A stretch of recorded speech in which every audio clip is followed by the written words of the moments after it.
terlambat.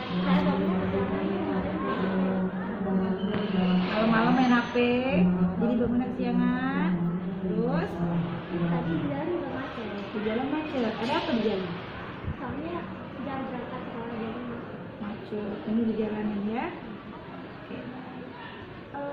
Kita sudah lewat 15 menit. Teman-teman semua sudah ke lapangan. Berarti kira terlambat ya. Nah, kira-kira yang dirugikan siapa ya kalau terlambat itu? Kenapa? Ikut kan, jadi ketinggalan 15 menit waktunya. Ya, baik. Kesepakatan kita gimana? Jelas. Nanti, berarti sudah telat 15 menit ya? Oke. Nah, kira-kira apa nih yang bisa kamu lakukan supaya nggak telat?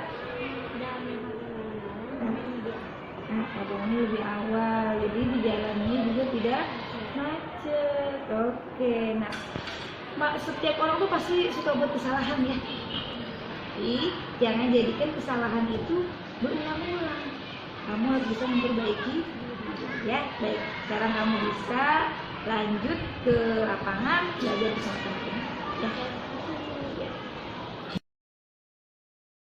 ya, hal yang dilakukan Yayet adalah hal baik karena tidak menyalahkan saya, melainkan mencari solusi atas masalah yang saya lakukan. Terima kasih untuk pembawa acara yang sudah memberikan waktu kepada saya. Dan juga terima kasih kepada Ibu Kepala Sekolah yang bisa bergabung dengan kita semua pada malam hari ini. Pada kesempatan ini saya akan menyampaikan materi tentang budaya positif. Kita berbagi saja ya teman-teman di sini ya. Kita tidak bisa mengontrol orang lain gitu, hanya diri kita yang akan mengontrol diri kita. Kemudian kita akan mempelajari tentang teori motivasi, kemudian 5 posisi kontrol, kemudian juga segitiga restitusi, dan juga kebutuhan dasar manusia. Baik, kita akan mempelajari tentang makna disiplin. Ya, apa sih disiplin itu? Gitu ya. Nah, disiplin itu berasal dari bahasa Latin yang artinya disciplina, yang artinya adalah belajar. Kemudian makna asal dari kata lain ini berkonotasi dengan disiplin diri dari murid-murid Socrates dan Plano. Nah, kemudian disiplin juga membuat orang menggali potensinya menuju sebuah tujuan apa yang dia hargai. Namun dalam budaya kita, makna kata disiplin telah berubah gitu menjadi sesuatu yang dilakukan seseorang pada orang lain untuk mendapatkan kepatuhan. Kecenderungan umum adalah menghubungkan kata itu. Kemudian juga motivasi eksternal yang kedua yaitu untuk mendapatkan imbalan dari orang lain. Kemudian juga ada motivasi internal. Nah, ini ada tujuan disiplin positif, yaitu untuk menghargai dirinya. Saya akan menjadi orang yang seperti apa bila saya melakukannya. Ini yang baik ya. Nah, seperti menurut Ki Hajar Dewantara bahwa merdeka itu artinya tidak hanya terlepas dari perintah, tapi juga cakap untuk memerintah diri sendiri. Jadi kita berharap siswa kita menjadi orang-orang yang merdeka, ya, yang bisa memerintah dirinya sendiri untuk menuju suatu kebaikan. Gitu.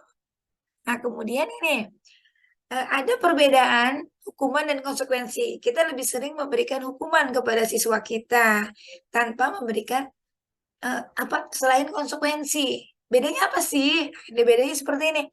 Kalau hukuman itu sesuatu yang menyakitkan harus terjadi. Pasti saat kita memberikan hukuman, ada siswa kita yang merasa tersakiti. Tapi kalau konsekuensi itu sesuatu harus terjadi.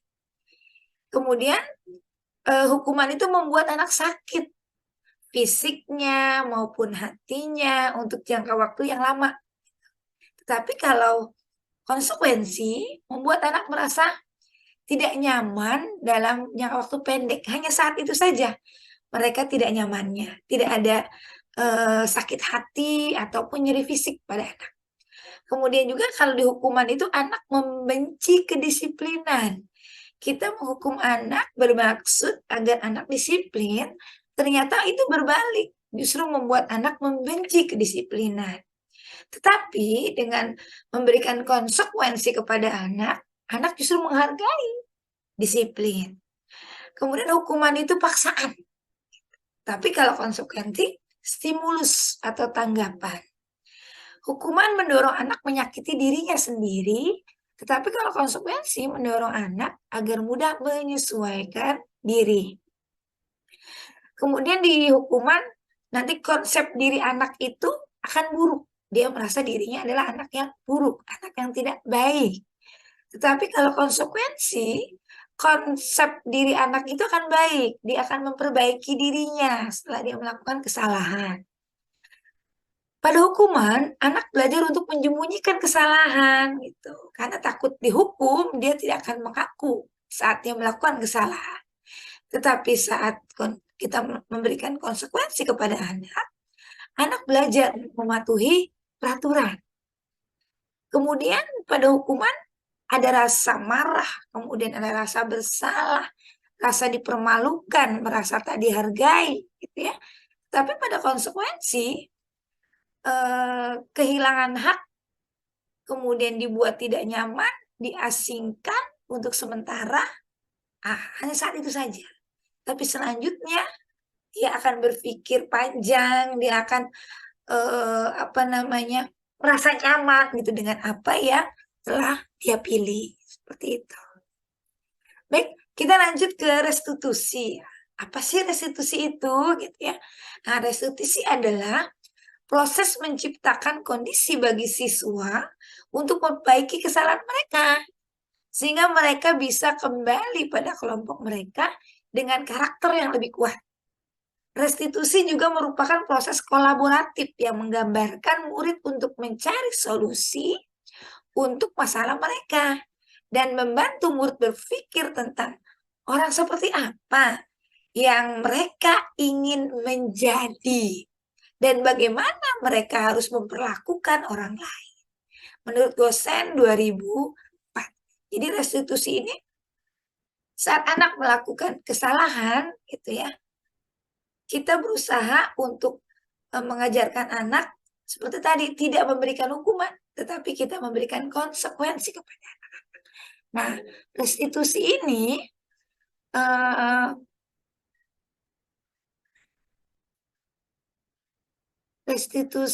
ini mempunyai ciri-ciri. Yang pertama, bukan untuk menebus kesalahan, namun untuk belajar dari kesalahan. Kemudian memperbaiki hubungan. Tawaran bukan paksaan. Kita menawarkan kepada anak, apa yang bisa kalian lakukan setelah kalian melakukan kesalahan ini, seperti itu. Kemudian restitusi menuntut untuk melihat ke dalam diri.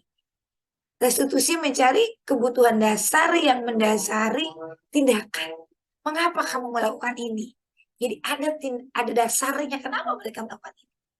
Kemudian restitusi diri adalah cara yang paling baik. Restitusi fokus pada karakter, bukan tindakan. Karena kita ingin merubah karakter anak. Ya. Kemudian restitusi juga fokus pada solusi. Ini, anak mencari solusi, apa yang harus mereka lakukan, agar positif.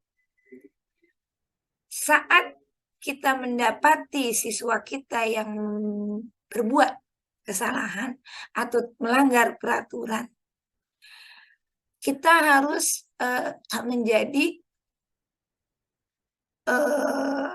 memiliki kontrol yang baik kepada siswa kita. Di sini ada 5 posisi kontrol yang sering kita lakukan.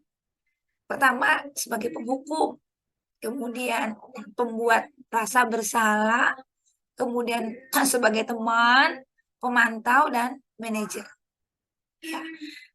Untuk menghukum dan pembuat rasa bersalah ini adalah identitas yang gagal, akan menimbulkan identitas yang gagal karena siswa akan merasa kita akan memberi hukuman gitu kepada siswa, sehingga siswa akan berusaha untuk menghindari hukuman, seperti tadi akan berbohong begitu ya, dan pastinya akan mengulang-ulang lagi kesalahan yang mereka lakukan. Kemudian juga memiliki rasa rendah diri karena sering kita hukum. Kemudian kalau yang ketiga dan keempat yaitu sebagai teman atau sebagai pemantau, identitasnya akan berhasil sukses gitu. Tapi kontrol dari luar gitu. Hanya kita mengontrol dari luar, tidak dari diri mereka masing-masing. Sehingga biasanya seperti ini, anak akan lemah dan tidak mandiri untuk menjadi teman, yang kontrol sebagai teman. Sebagai pemantau, biasanya kita lebih sering memberikan sanksi atau hadiah. Sehingga saat kita tidak memberikan sanksi atau hadiah, mereka akan mengulangi lagi kesalahan. Tapi saat posisi kontrol sebagai manajer, di sini mereka akan menghargai diri mereka. Karena kita mengajukan pertanyaan-pertanyaan, mengapa kalian melakukan ini?